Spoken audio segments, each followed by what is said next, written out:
Alright, so I'm gonna make this video basically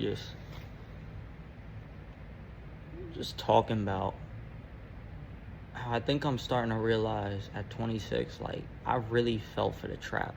I did. They got me. I fell for it, bro. You can ask anybody. I'm always the guy, like, I've always told people my whole life.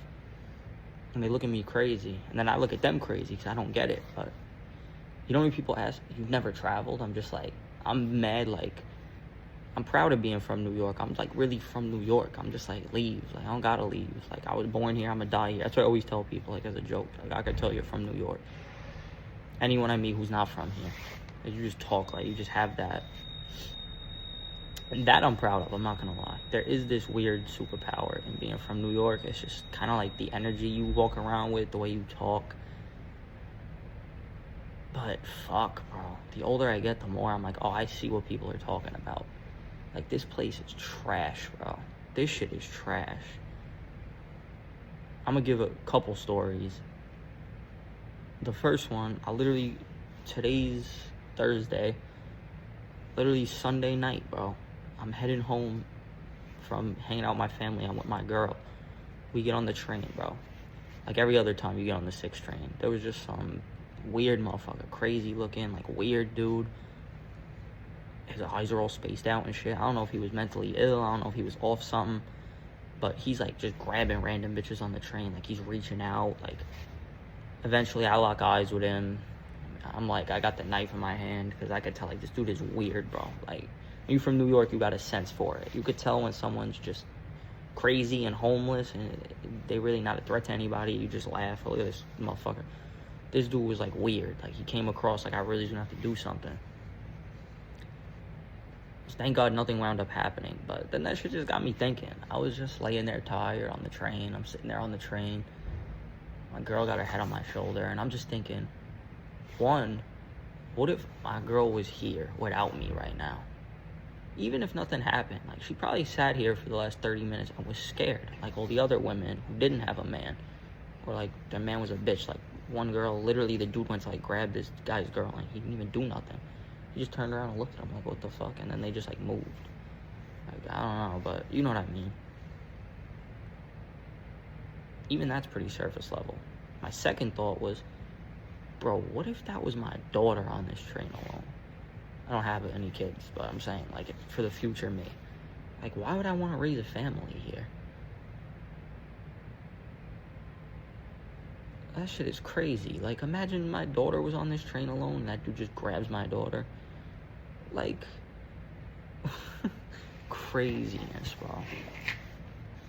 And then the other thing is, it's not like other places where it's like, oh, well, here's this. There is no solution. What's the solution? Oh, well, if you had a daughter, you're a bad father, she gets on a train.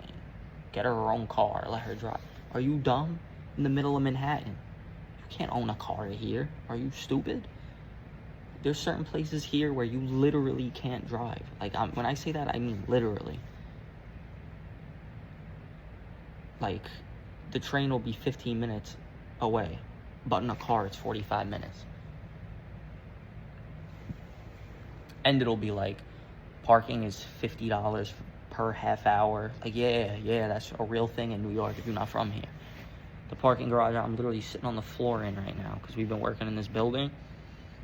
Some people get tacked onto their rent, which a lot of the people that live in here, I'm not exaggerating, bro. It's a pretty luxury building. I'm in the middle of fucking I'm on West 60-something Street, middle of Manhattan.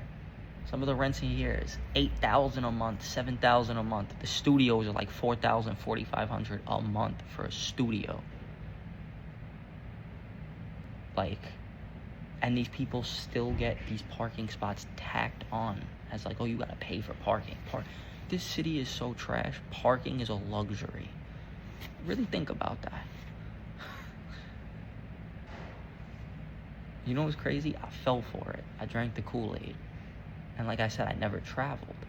And the thing that changed my mind and made me realize how trash this shit really is because my girl finally got me to travel. Bless her heart. Like, we traveled twice now. Nothing crazy, but for me, it's a big step. I went to California and I went to Atlanta.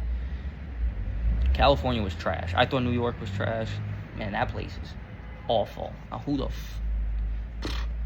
But anyways, fuck that. When I went to Atlanta, it opened my eyes. Because the way they live where I was at, by New York standards, is like you're failing at everything in life. Life is slow. Who would want to live like that? Until I actually went there and did it for a week. And I was like, bro, this is different. I like this. New York is so, everything is everything is tension and fucking neurotic. Everything is neurotic, and you get this Stockholm syndrome when you're from here. It's like, well, other people just couldn't survive here. You know, like this saying, if you can make it here, you can make it anywhere. That shit is true.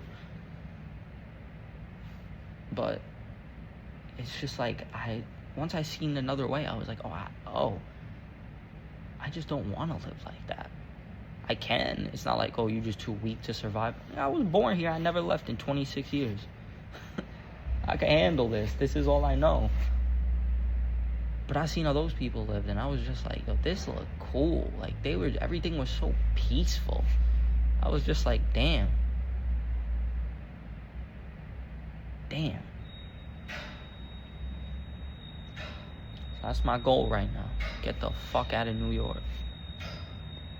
But the only reason I'm even making this video and shitting on New York is because I take my firefighter exam next month. I'm expecting to pass, obviously. I'll kill the physical. The written test is going to be difficult, but let's say I pass and I'm on. Bro, that's it. I can't never leave this fucking place, bro. Can't leave this motherfucker for 20 years, bro.